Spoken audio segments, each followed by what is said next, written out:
solar mini-grids have turned from small pilots to an electrification wave. We were there when mini-grid regulation was established. When financial transactions were closed, we saw new technology thrive and companies fail. This is where we tell the stories. This is where we discuss the future. The mini-grid business, powered by Inensys. Hello everyone, this is Nico. Welcome to our episode on IREX, PREX, DREX, RX, revenue opportunities for mini-grid companies. Let me also welcome my guests, Linda Wamune from Energy Peace Partners running the PREX scheme, Stuti Dubey from the DREC organization, and Dr. Nicholas Selby from Renewable Solar Africa running the RX scheme. Linda is a passionate renewable energy enthusiast and off-grid energy practitioner with close to 20 years experience in design and implementation of clean energy programs for communities in several parts of Africa.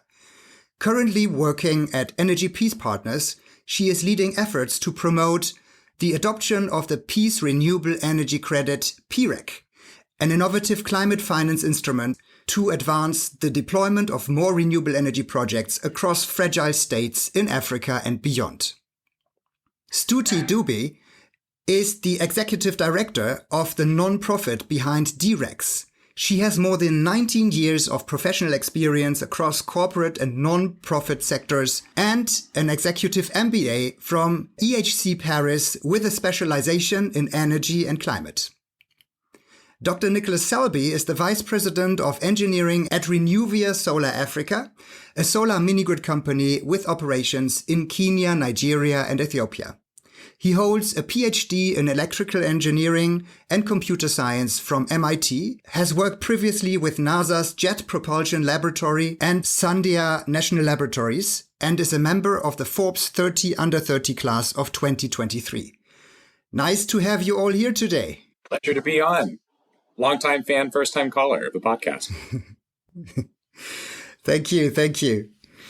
I've been planning for this session for a long time, and I'm happy to finally record it with you, as I know this episode is in high demand by various mini-grid CEOs and other stakeholders in the sector.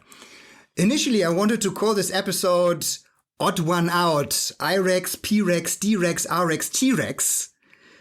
Now, as REX do not have anything in common with the dinosaurs, let us define what REX are all about. Who wants to start? So the way I like to think about it is, broadly speaking, the global voluntary carbon market contains two different classes of carbon assets.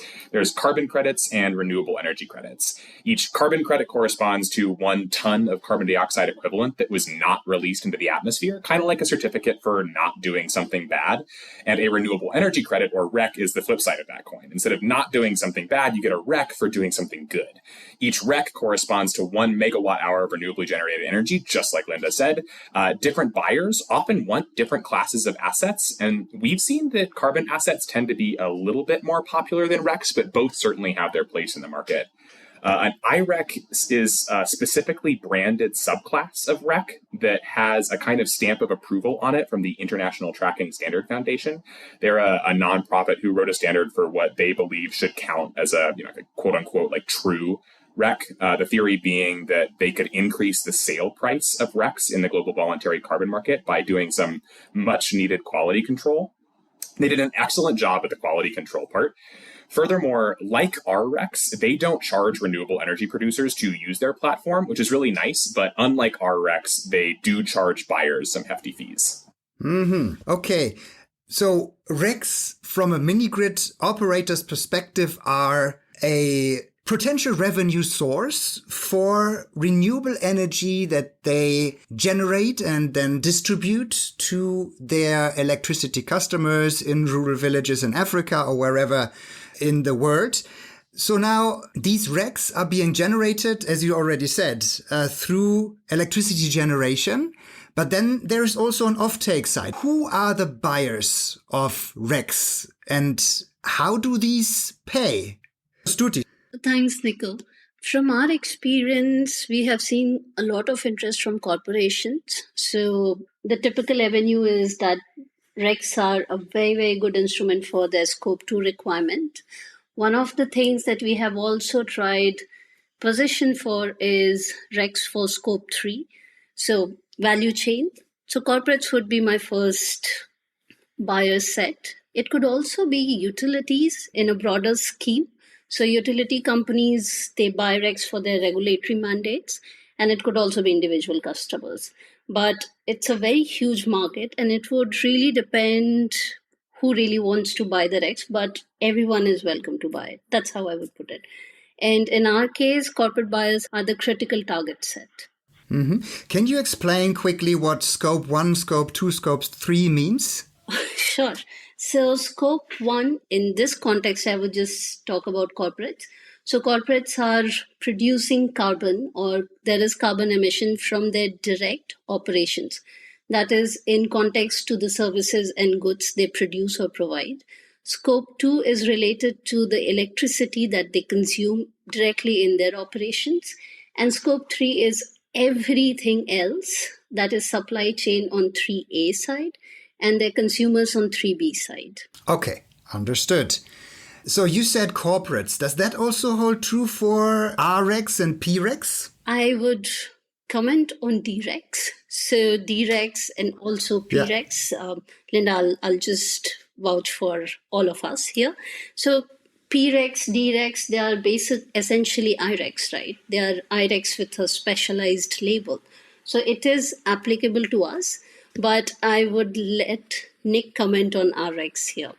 Linda. I wanted to add something before you comment, Nick, to add on to what you've said, Stuti. And these buyers, yes, they're corporations with public sustainability goals, and most of them usually have set targets for their clean energy procurement, and that is to support with their accounting, supporting with their electricity-based emissions as they have their own goals towards net zero or aiming to get to zero. And they buy this voluntary REX, and we call them unbundled, and that is where the category of our types of REX fall. And they procure these unbundled REX mostly to support their accounting, but in addition to that, they have other motivations, including impact. So it's not only about how much electricity they have consumed, but they also have additional motivations that could be, to do with social impact, uplifting those that are being left behind in this energy transition. And so that's another key point that I wanted to highlight. Thank you for that, Linda. Nick, do you want to come in now and talk about REX? Yeah, sure thing. There's kind of one thing that I would add a little bit to the scope discussion, and that is the kind of the genesis of it, right? There's this meta organization of large companies called the RE100 that is trying to set a standard for companies to dictate how to offset their carbon footprint by dividing their emissions into 3 scopes. And long story short, corporations interested in offsetting their so-called scope 2 emissions by REX, whereas corporations interested in offsetting their scopes 1 and 3 emissions by carbon credits. Also, most companies interested in buying REX often have operations in the same geographies from which those REX are purchased. Unlike for carbon credits, there seems to be a growing consensus that companies should only be allowed to offset their non-renewable energy consumption by buying REX that originated from the same geographies in which they consumed non-renewably sourced energy. Oh, interesting. Mm-hmm. Okay, why is that? Because emissions are global, right? Why should they origin from the same geographies? Yeah, I 100% would agree with that intuition, Nico. And for what it's worth, this is like everything else in the voluntary carbon market, this is driven by buyers, right? So this is one organization, the RE100, that has kind of put forward this theory that corporations should break up their emissions into scopes 1, 2, and 3, and REX should only be allowed to offset non-renewably sourced energy consumption from the same geography in which that consumption happened. By no means do companies have to follow that, right? This is kind of the beauty of the voluntary market. RE100. Who stands behind that organization? There are many. It's a whole list that have signed up onto that, the Googles and the Microsofts and all the big brands and multinationals. We know of a majority of them have signed onto that. But I would also tend to disagree with you, Nico, on that. Yes, it makes sense to have those market boundaries if you're using the REX to account towards your electricity-based emissions for your consumption. But if your motivation of buying the REX, and like we are increasingly seeing, is not really for accounting purposes, then I don't think these market boundaries should apply. Why? Because in some of these countries where we work, these big corporations do not have any presence, and therefore ideally would not be procuring RECs from those countries. But because we need to promote and increase investment in renewable energy in these geographies, I think there's an argument that in countries where they do not have to procure RECs for accounting purposes, their other motivations can still apply, and therefore they would still buy the RECs, not necessarily for accounting, but supporting, like I said, impact and additionality and additional creation of renewable energy in these geographies, because climate change is a global problem. And so regardless of where you are, there will be some effects. Yeah, and allocating the emissions to the geographies would also cause a disadvantage to African players, wouldn't it? Because there's relatively little industry in Africa compared to the US or to Asia or Europe. And therefore the offtake and the demand for RECs would be lower, wouldn't it? I agree with you, Nico. And therefore there's that argument that we need to have other motivations for renewable energy credit procurement other than accounting for emissions. When we talk about scope 1, 2, and 3, it comes under GHG protocol.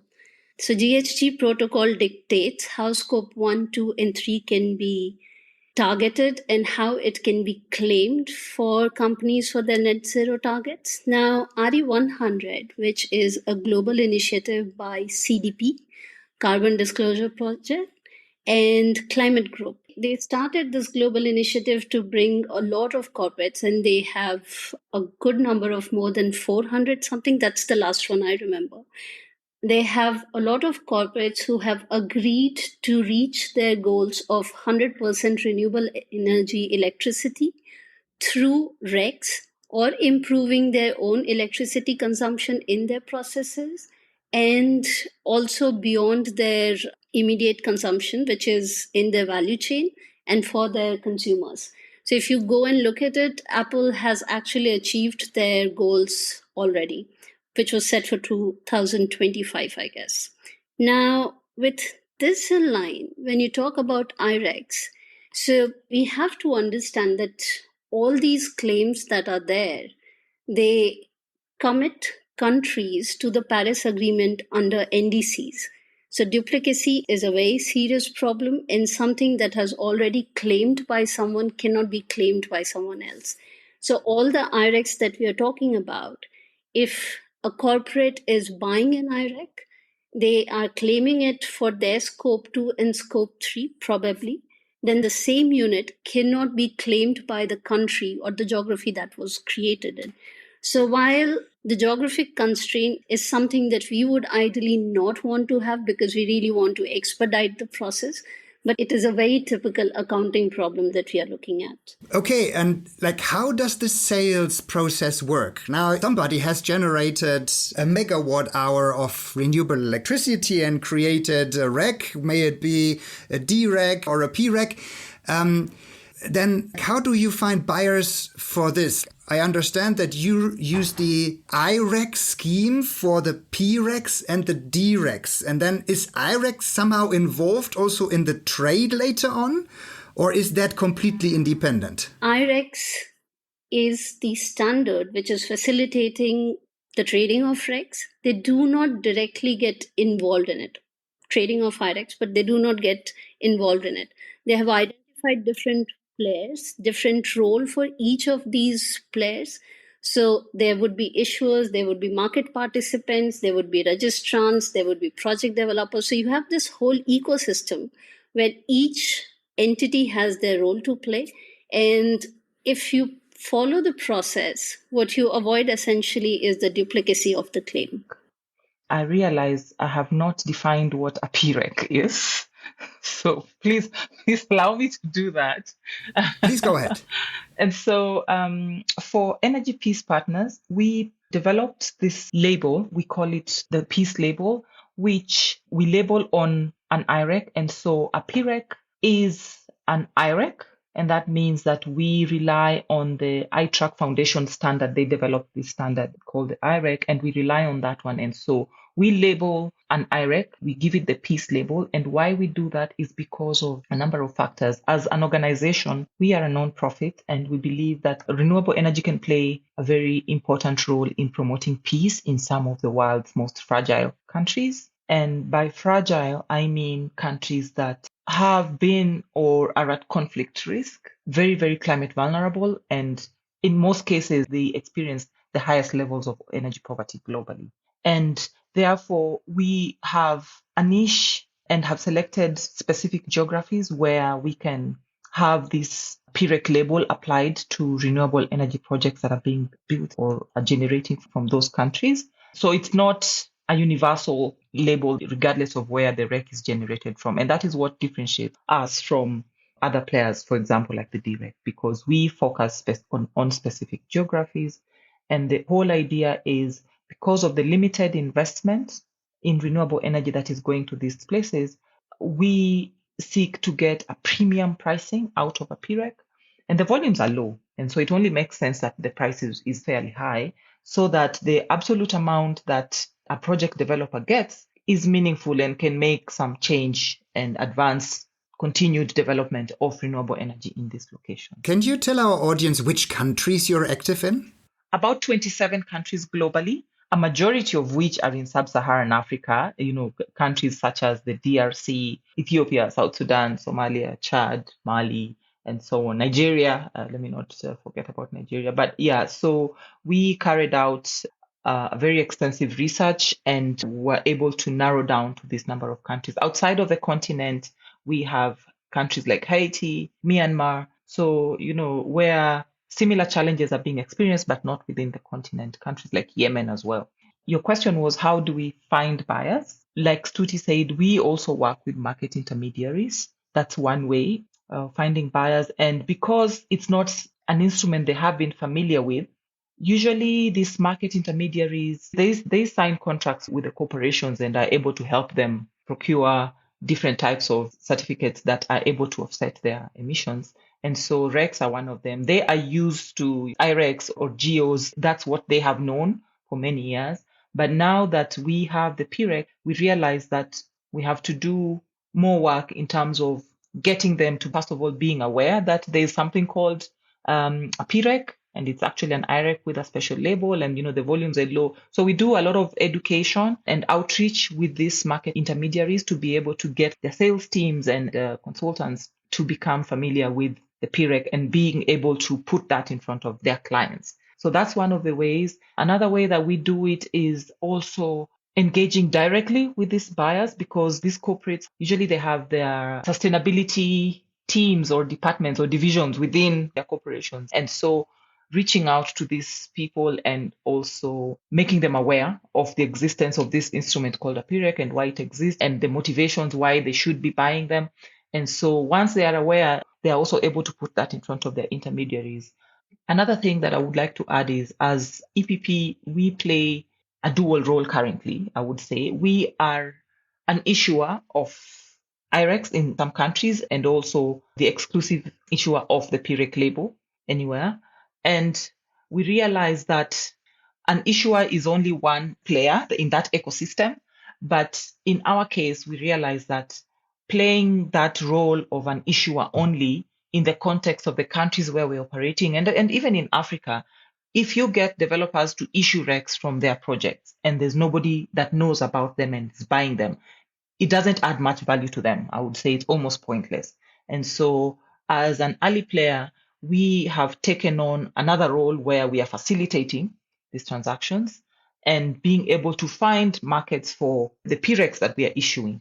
And so we are playing this role of bringing together the developers who are selling the PRECs and the buyers of these PRECs, bringing them together and making sure that those transactions are happening. We see that as a good way of growing awareness and growing this market, which we believe has a lot of potential. These intermediaries that you've been talking about, what percentage of the total amount paid by the buyers do they consume for their services? Do we know? I don't know. Because for us, I would say our pricing range for the PREC and what we have seen is that the developer gets in the range, we try to target pricing in the range of 30 to 50, and we are seeing an average of about $40, $45 per PREC. And this is net off what these brokers charge. And so because these contracts, the way they're drawn is that what we know is what is getting to the developer. They are known for us is what they are making. And so it could be, we don't know, but my estimate is probably a percentage. It could be 20%. I'm not confident, and I cannot quote any numbers as far as the intermediaries and how much they're making from this transaction. I see. Okay. Now coming back to this question, how does it work then? How do you sell the RECs? Do you approach the Googles and the Metas and the Apples directly and ask them, hey, I've got some special rec here that does not only work as a regular iRec, but we even deliver something on top. Do you want to purchase this? Or how does it work? I'm just imagining that you may pick the phone and call the large companies and say, I have something to offer. Or is there a digital platform somewhere where you say, hey, this is my rec. Who wants to have it? Who wants to purchase it? I would say that there are different ways to do it. I would only comment on how we do it. We work with market intermediaries, and these market intermediaries would reach out to the prospective corporate buyers and understand their requirement, where it really fits well, and to what extent these high impact recs align with their sustainability goals. So one of the things that we have to understand, which is what Linda would indicate also later, and probably Nick would also agree, is that while we have these limitations, the high impact that is associated with the special recs that we are talking about, that could be of interest for corporate buyers, but we have to position it in that way. So in our case, these market intermediaries do the job. And on the nonprofit level, we have a flagship program and we have thematic programs where the organization promotes the DRECs, and we educate our corporate buyers like how these high impact projects could something that should be included in their sustainability actions. And that's how we do it. Thank you, Stuti. Nick, how are our recs now different compared to what we just heard?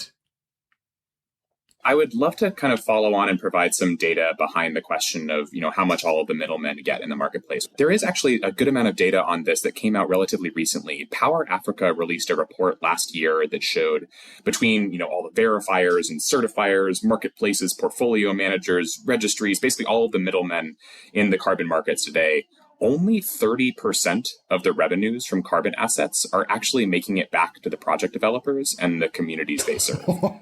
And thank you for laughing. That is truly unacceptable. And our Rex is proud to boast that our imminent sale will channel 93% of the total revenue directly to the solar developers who actually did the work to generate the assets.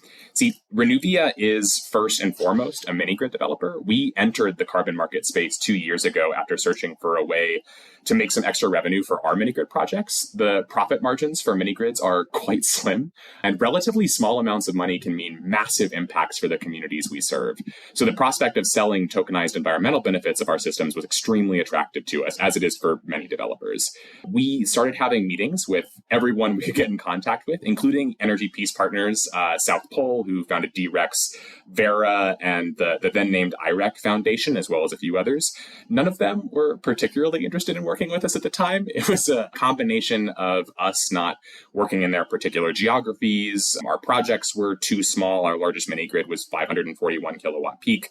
And honestly, nobody could explain to us how their verification processes worked. In order to work with them, we would have to front large costs to fly them to visit all of our sites, sometimes install specialized monitoring equipment. Basically, just it didn't make sense financially for us to give most or all of the revenues from the carbon assets to the verifiers. And that was when we realized that we could do it ourselves. we had developed a monitoring and reporting platform that used the monitoring equipment that we and other mini-grid developers had already installed in our mini-grid sites to precisely report the quantity of renewable energy production to our mini-grid project investors.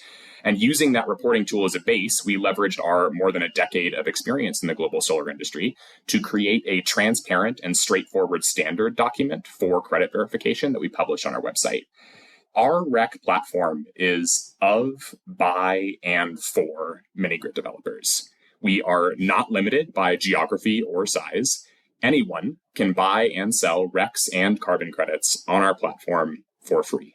We rely on the ITRAC Standard Foundation, like Stuti said, and the contracts that we sign. First of all, the developers have to declare that they are not signing up on any other scheme, including carbon credits, to avoid that risk of double counting. And then the registry, which is managed by another independent party, the Evidence Registry, is accessible to anybody who wants to verify and confirm that no two certificates can be issued from the same project. I don't know about your certificates, Nick, because you say there are 4 developers and anyone can sign on.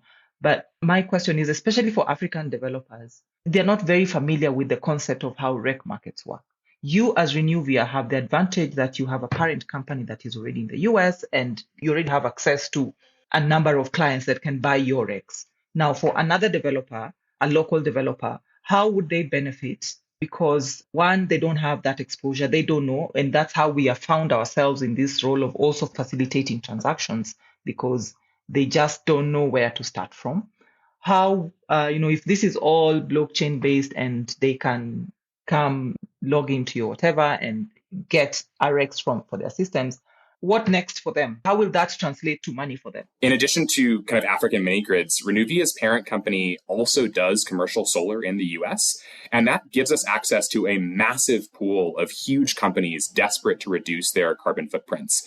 We've had clients approach us to develop entire solar installations with the exclusive intention of using it to offset their emissions. They barely even care about the electricity savings. This is definitely a seller's market, and I don't see that changing. Mm-hmm.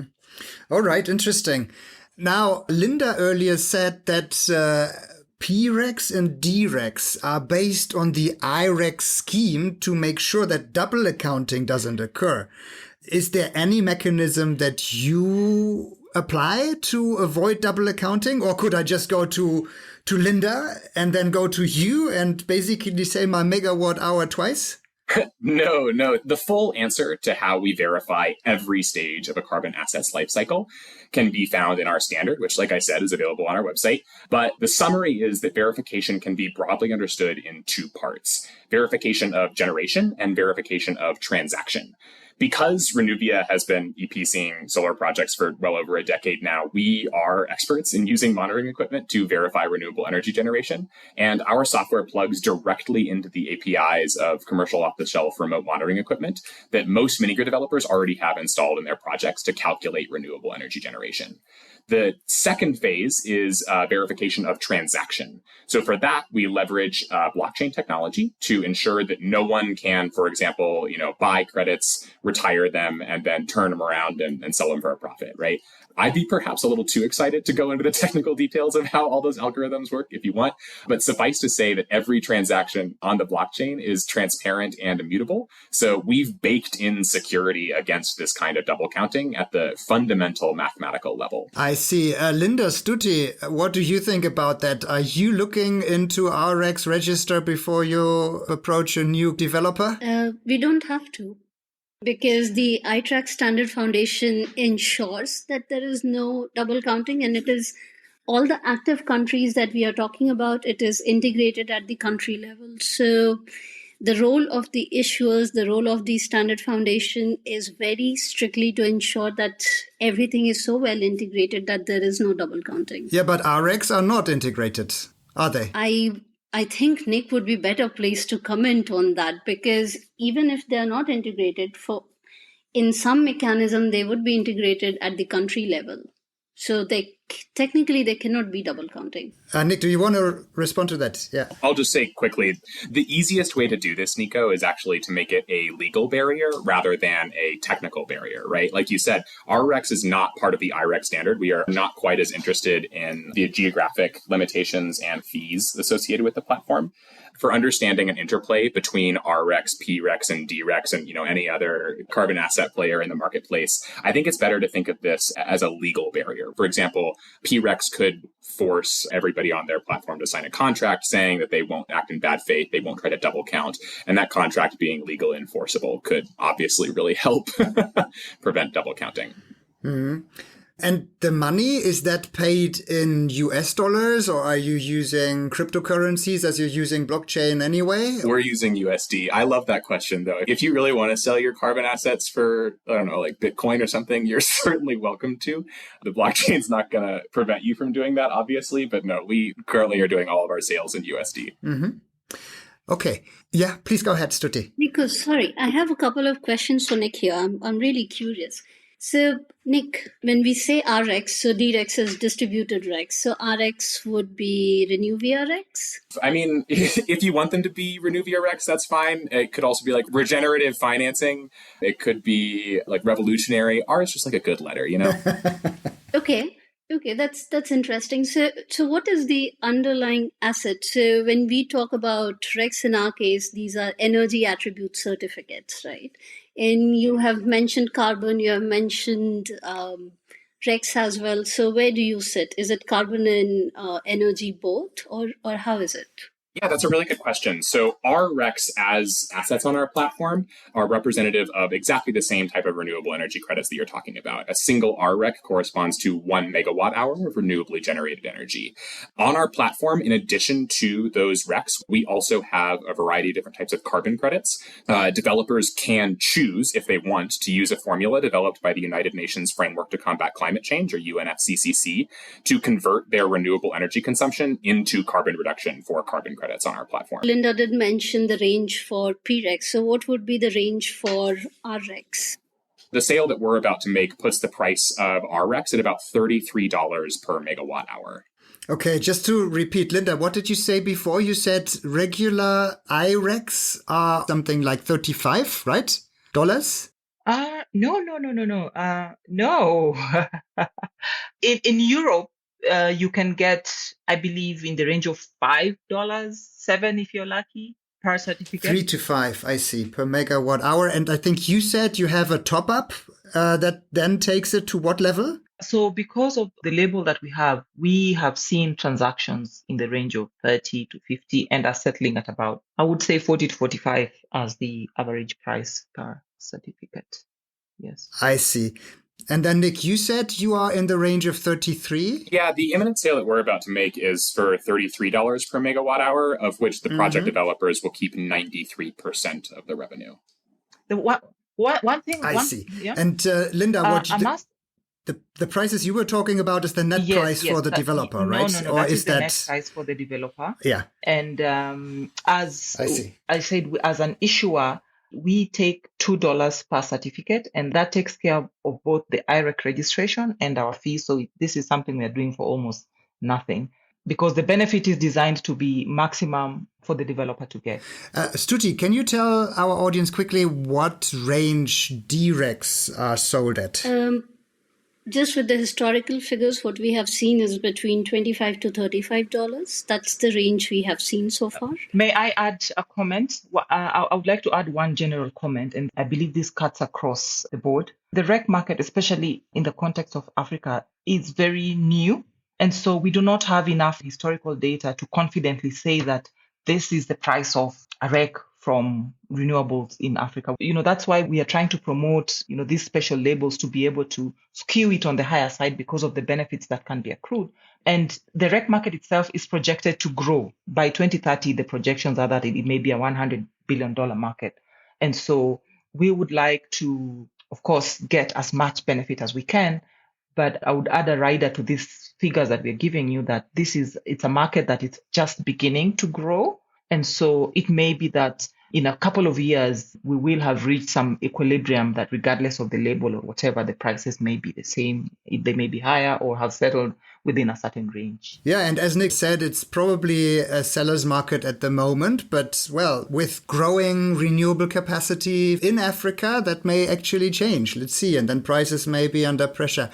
Now, how do buyers of REGs justify the higher prices that, of course, well, a REG from Africa comes at, like it's a multiple, as you just said, right? Compared to a REG from the US, for example. Do they use this REG for marketing purposes, or why are they ready to pay more? There's a really interesting market trend right now that places a premium on carbon assets that come with significant social and economic impacts for the communities from which they originate. And we've seen that investors are not happy with the state of the art in impact analysis. We recently had a professional, reputable impact firm tell us that our mini grids got 4.8 stars in reducing community vulnerability, which is nice to hear, I guess. But if you think about it, it doesn't mean anything. To get a better handle on impact quantification, Renuvia recently completed the first ever comprehensive peer-reviewed socioeconomic impact analysis for mini grids in rural Africa. Basically, instead of telling project developers and investors that their mini grids and the carbon assets that they produce get 4.8 stars, we can show that their investments effected, for example, a 17% increase in female employment and a quadrupling of the median community income. Furthermore, we can perform regression analyses to show that, for example, for every $50,000 invested, 20 more young girls will attend school. Being able to make these statistically significant claims with 95% confidence intervals based on scientific, peer-reviewed research adds massive value to the associated carbon asset. But also adds additional cost, right? Doing all this research is quite expensive, isn't it? A little bit, but to be honest, at this point, we've got it down to a science. We've been doing this for a few years now with our own mini grids. We have really great connections locally with surveyors. We have the math down to be extremely easily replicable. It's surprisingly affordable to do this even in-depth and highly scientific quantitative impact analysis. Linda, how do you make sure that your P-REGs also, after all, have an impact on the peace in a certain geography? Yes, we have. And because the label is an impact label, and so measurement of that impact is critical in us continuing to talk about it and positioning it as such. And we have developed internally our own framework for measuring. And of course, given that the name of the label is a peace label, so we call it a peace framework, and it is mirrored on the SDGs, but how they relate towards promoting peace in these geographies where we are sourcing them from. And so for every project, we have a measurement for both the baseline data and after that's taken. And we have that research. And currently we run it on a platform by another company that's doing it for us. But the measurement of the impact and how that contributes to peace is critical and is at the core of what we do and how we can continue to talk about it. Okay, now let me put what we have heard into perspective from a mini grid operator's point of view. The mini grid operator charges between $30 per kilowatt hour and say $60-70 per kilowatt hour to its rural customers. And now, by selling REGs, this revenue could be increased by between $2.5 per kilowatt hour and $5 per kilowatt hour, which is significant. Now, the question is, from a regulatory perspective, is this revenue be considered revenue for the mini grid company that, after all, will be used to reduce the electricity tariff? Or is that actually additional margin for the mini grid company? Do you know? I would say it depends. That yes, it can add to the margin of what the developer is making. And in some cases, they use the amounts for offsetting some of their costs, or if they're offering it at set tariffs, because sometimes developers agree specific tariffs with the government with their license. What we are seeing is a number of developers use that as more to cover the expense side rather than reporting additional income. So it's more offsetting their costs. But the other aspect that would come into play is again, governments and what is considered income and whether that amount will be subject to tax. And so it depends on different countries. I know certainly countries like the DRC, whoever companies that have sold their PREX, such as Nuru, have paid tax because it's considered income by the government. And so there's also that risk that we are trying to raise money so that we're able to support these projects more. But there's also that element of even whatever they get, part of it still ends up being considered as part of income by the government and hence subject to tax. Mm-hmm. Nick, do you want to contribute? Yeah, absolutely, Nico. I'm really glad you asked this question. Mini-grid developers know best what to do with the additional revenue they can make by selling these assets. For Renuvia, we like reinvesting our profits back into the communities we serve, connecting additional customers, investing in productive use of energy projects, reducing tariffs to drive quantity demanded via the price elasticity of demand of rural African customers. The extra money we get often serves as an investment that continues to grow over time, which also creates additional carbon assets. So it's a really great positive feedback loop. Mm-hmm. Yeah, interesting angle to look at it, to reinvest into the community without direct return, but indirect return, of course. And I would urge any regulator to not consider the income from REC sales as income for the mini-grid company, because that would immediately stop all mini-grid companies applying for RECs, right? Because they basically just increase the effort of reporting, registering, and so on, while not having any benefit for the company, right? So therefore, regulators must be very careful, I believe, considering this this additional income as income for the company in their tariff considerations. Now we've just addressed this issue or aspect, let me call it aspect of effort from the mini-grid operator side. What is the effort that the mini-grid companies have to take? How is the registration process in each of your organizations and schemes? And how is the reporting process? Who wants to start? So because we work under the purview of ITRAC standard, whatever qualifications or the processes needed there is our baseline. So that's where we start. But for a project to earn the DREC label, it must meet some specific technical parameters. So there would be some by default parameters that have already been covered. But in our case, it should be able to demonstrate how it is addressing clean energy, then climate action, what is the financial viability, environmental and social impact. So we collect data on those aspects because that is how we are able to demonstrate that DRECs can and should demand the extra premium that we are looking at. From a logistics point of view, the process is conducted online and the details and the guidelines will be available on our website soon. Stuti, how do you collect the data? Is that a digital data collection or is there anything in I need to type in my data into an Excel spreadsheet or so? No, it's digital. We have our own open source technology, which is what we use. So it is digital.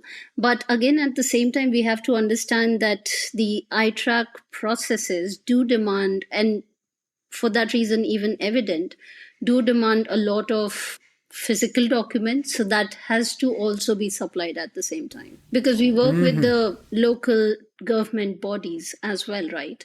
So we have to adhere to those regulations. Yeah. So with the ITRAC Standard Foundation, regulations are extremely, extremely critical.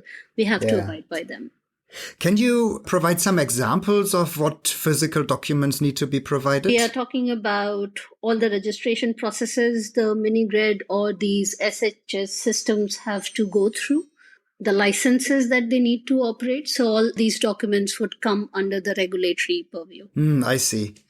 Linda, I guess that is the same on your end, isn't it? Yes, it would be the same because the PREC being an IREC, we have to adhere to the standards and reporting regulations that are required.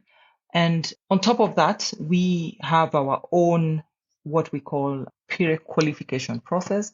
And that is where we look at the geography of where the project is located, the context in which the PRECs are being applied for. And that's at the very, very initial stage where we really want to see whether that particular project meets the selection criteria to become a PREC. On matters sizes of the project, in as much as the IREC standard now allows issuances down to the watt hour, we encourage larger projects, mostly because of the effort that is required to apply for a PREC, which is the equivalent of 1 megawatt hour. So if it's a very small size, then it will not translate to a lot of money. And so you look at the value of the effort that you're putting in and how much you will get, and then weigh whether it is worth your time.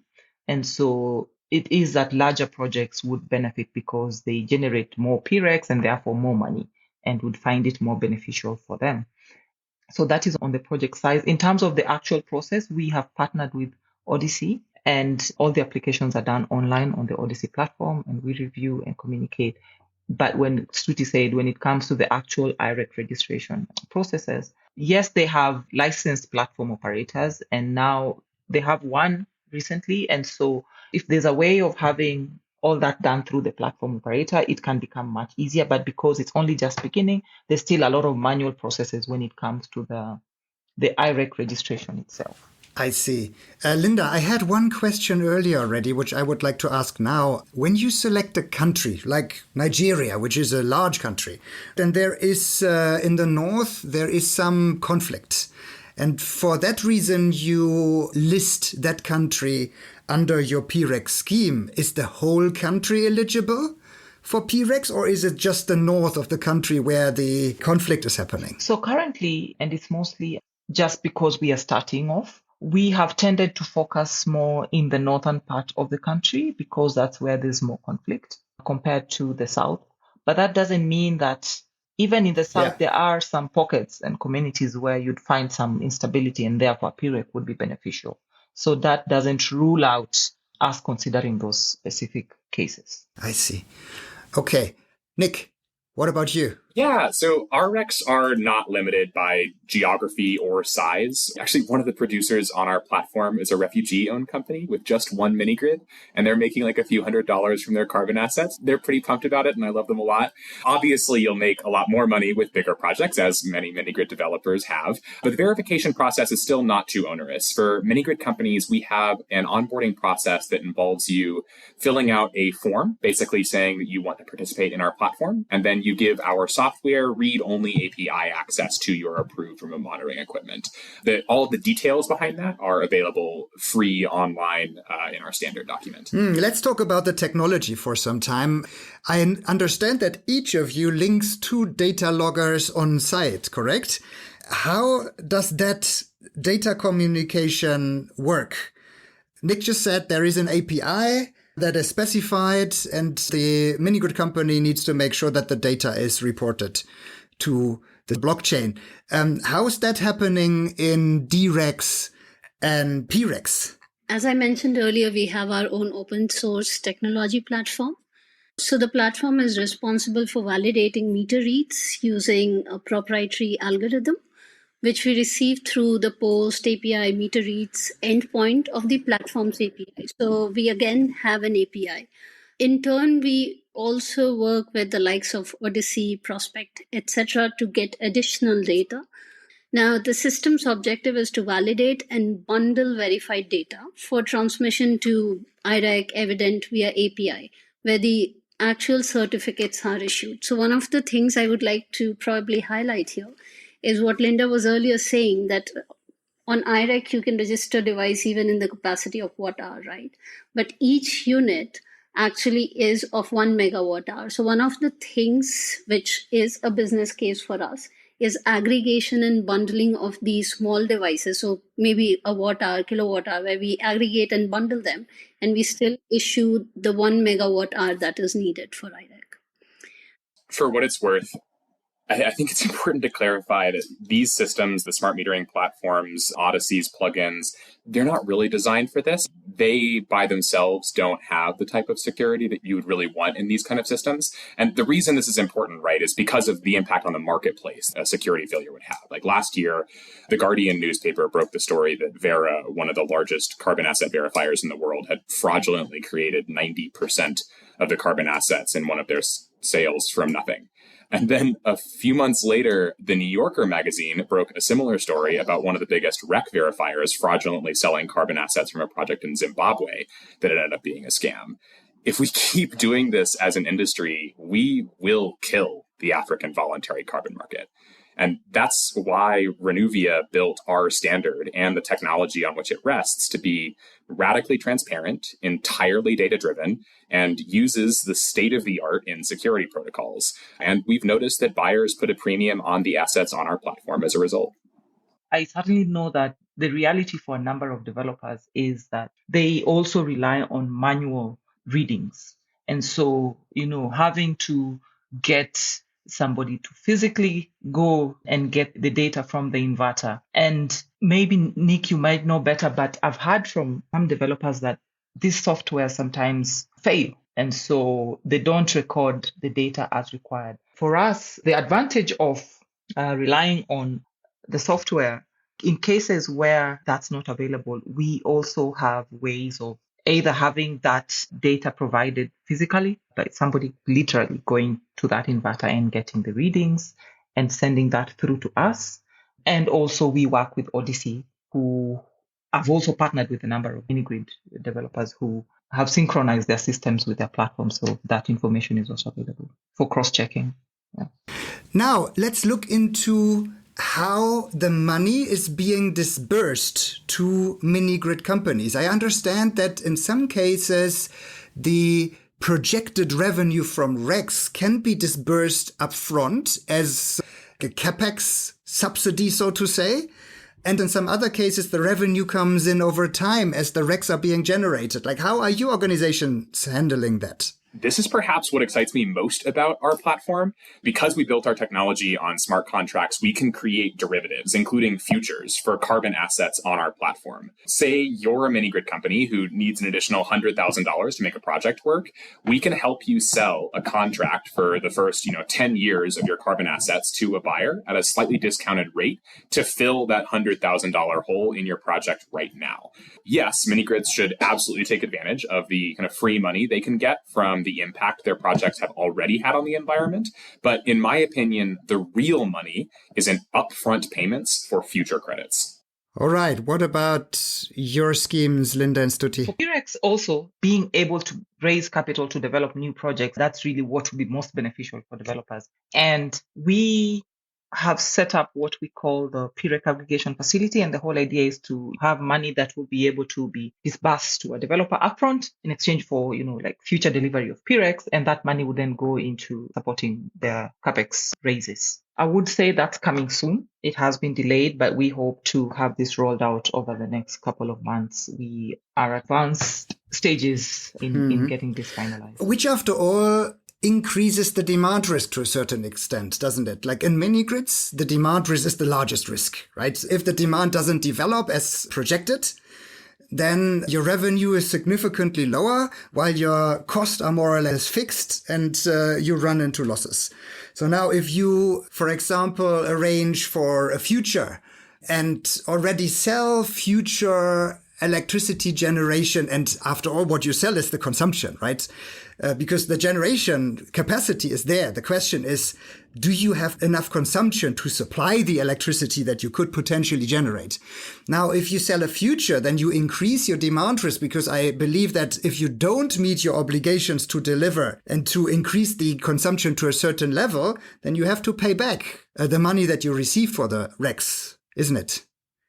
Worst case scenario, if it turns out demand is different than you anticipated, especially bad from the carbon asset side on the under predicting, if it turns out that your community doesn't consume as much as you thought you would, these kind of contracts, these future selling of credits don't have to be numerically specific in the quantity of assets. It can be numerically specific in the quantity of time, right? That's why companies like having the discounted rate, because they are taking a risk when they're buying a futures contract. But that's true for all commodities, What is the discount? How much is it? It is entirely dependent upon the market. This is something my colleagues on this call alluded to earlier.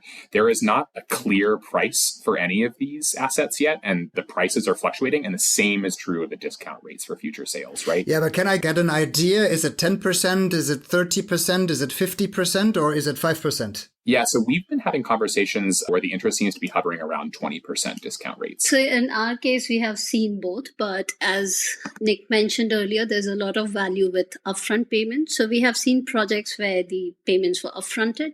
We also have seen where the payments are dispersed as the RECs are produced. One of the things that we are doing as an organization is we are collaborating with something called as pre-purchase facilities, which is where you get the upfront payment.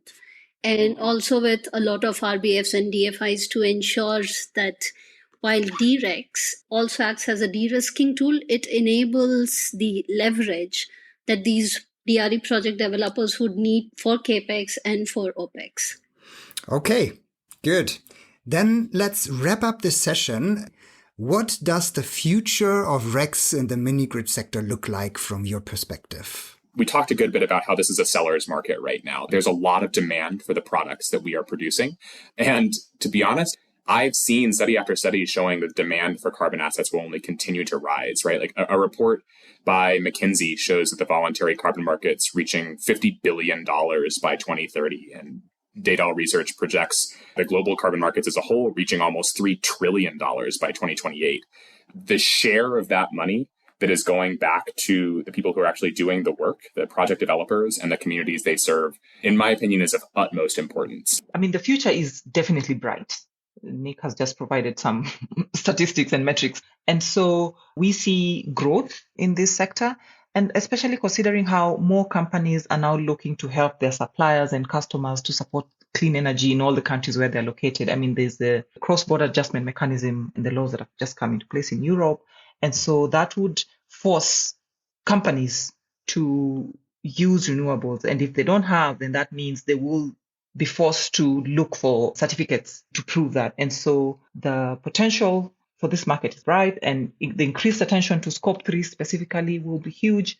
And then on top of it, more and more companies are now prioritizing wider community, both economic and social impacts of their clean energy purchases and wanting to support new projects. And I think for us, that is where our biggest motivation lies. And as more and more companies adopt impact, looking at purchasing clean energy from an impact lens, then it means we have more work to do. From our perspective, there's definitely a lot of demand. There's definitely a lot of supply.